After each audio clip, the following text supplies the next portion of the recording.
नमस्कार दोस्तों, अगर आप प्रधानमंत्री किसान सम्मान निधि योजना के लाभार्थी हैं और आपकी पुरानी किस्तें रुक चुकी हैं, चाहे वो आपकी 20 हो, चाहे वो 21 हो, चाहे वो 22 हो, या फिर 23 हो, या फिर 70 हो, 18 हो, या फिर दोस्तों आपकी 15वीं, 16वीं, 1, 2, 3, 4, 5 जो भी किस्तें आपकी पुरानी रुक चुकी हैं, तो दोस्तों उन किस्तों को आप कैसे ले सकते हैं। आज की वीडियो में आपको 3 प्रोसेस ऐसे बताने वाला हूं।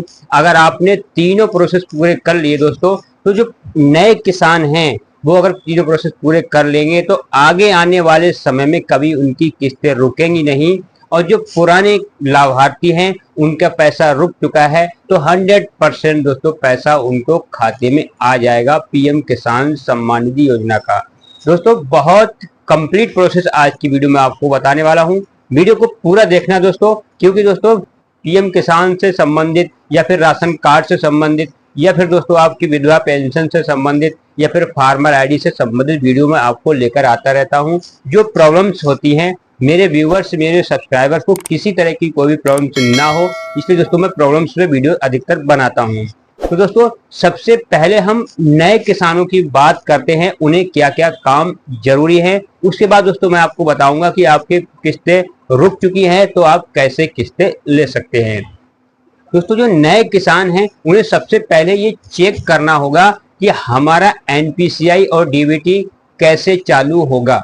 दोस्तों सबसे मेन पॉइंट यही आता है, आपका पैसा रुकता है तो दोस्तों 50% पैसा बैंकों की कमी की वजह से पीएम किसान का रुकता है। किसी का आईएफएससी कोड गलत है, किसी का अकाउंट नंबर गलत है, किसी का डीबीटी गलत है, किसी का एनपीसीआई गलत है, चालू है ही नहीं। और दोस्तों पीएफएमएस की वेबसाइट फिर उस पैसे को नहीं लेती है, होल्ड कर देती है या फिर पेंडिंग कर देती है। तो दोस्तों सबसे पहले आपको इस चीज को अपना चेक कर लेना है।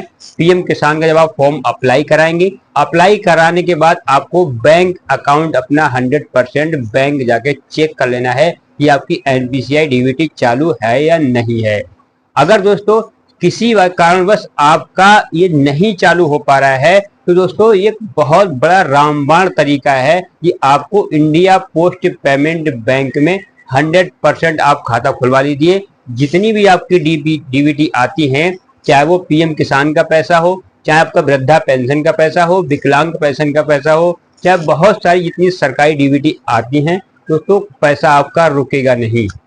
डीबीटी एनपीसीआई की वजह से आपका पैसा कभी भी नहीं रुकेगा दोस्तों। और दूसरी बात है, आपकी ई केवाईसी 100% क्लियर होनी चाहिए दोस्तों। आपका नाम, Aadhaar card, PAN card, bank account और दोस्तों ये सब कुछ कंप्लीट होनी चाहिए दोस्तों। इन चीज को जो नए किसान हैं, जो आप 24वीं किस्त लेने वाले हैं, वो इन चीजों को बहुत ज्यादा बारीकी से चेक कर लें, वरना दोस्तों उनका भी पैसा होल्ड या पेंडिंग में चला जाएगा। इसके बाद दोस्तों आप अपनी आधार सीडिंग और लैंड सीडिंग ये चीज को कंप्लीट कर लीजिए, कि दोस्तों ये चीजें बहुत ज्यादा जरूरी हैं। अब दोस्तों हम जानते हैं उन किसानों के लिए जिन किसानों का पैसा रुक चुका है। दोस्तों इसके 3 प्रोसेस हैं, बहुत कंप्लीट प्रोसेस हैं तीनों, जो मैं आपको अभी बताने वाला हूं वीडियो में।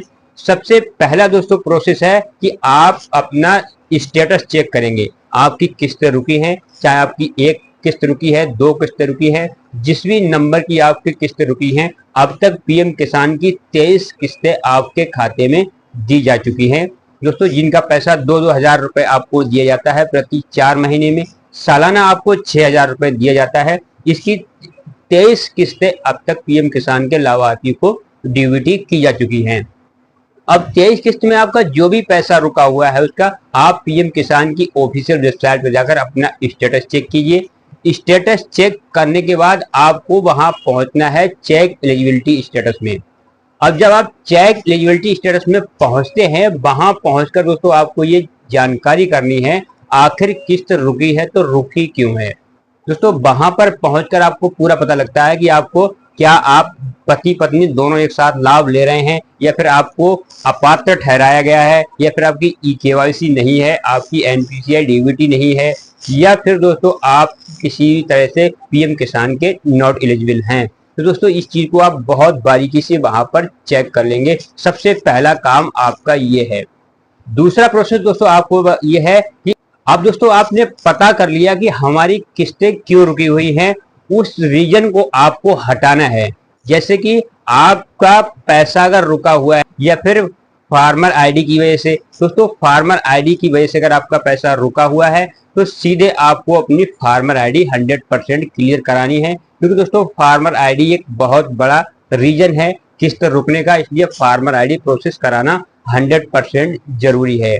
इसके बाद दोस्तों उस रीजन को निकालेंगे, उसका प्रिंट आपको निकाल लेना है। जो भी रीजन आपका आ रहा है वहां से उस रीजन को आपको निकालेंगे। निकालने के बाद प्रिंट आपको उसमें अपना आधार कार्ड लगाना है, बैंक की पासबुक लगानी है, पैन कार्ड लगाना है और दोस्तों अपनी जमीन की खतौनी उसमें प्रिंट लगाना है। इस प्रिंट को लगाकर आपको अपनी तहसील पहुंचना है, अपने लेखपाल के पास या फिर अपने जो भी तहसीलदार हैं या फिर आपके कृषि के अधिकारी जो भी हैं उनके पास पहुंचना है। दोस्तों उस रीजन को वहां से हटवाना है 100% कि किस वजह से हमारी किस्त रुकी है, यह रीजन कैसे हटेगा। दोस्तों आप अपना सारा डॉक्यूमेंट बिल्कुल सही प्रोसेस तहसील में जाएंगे और अपने एक अधिकारी को सौंपेंगे, वो उसे वहां से वेरीफाई करके अप्रूवल करेंगे और रीजन आपका वहां से हट जाएगा। दोस्तों रीजन बहुत सारे आते हैं, इनकम्प्लीट वाला आता है, इनकम्प्लीट ओनर डिटेल का आता है, तो दोस्तों आपके लिए पुराने ओनर की डिटेल देनी है।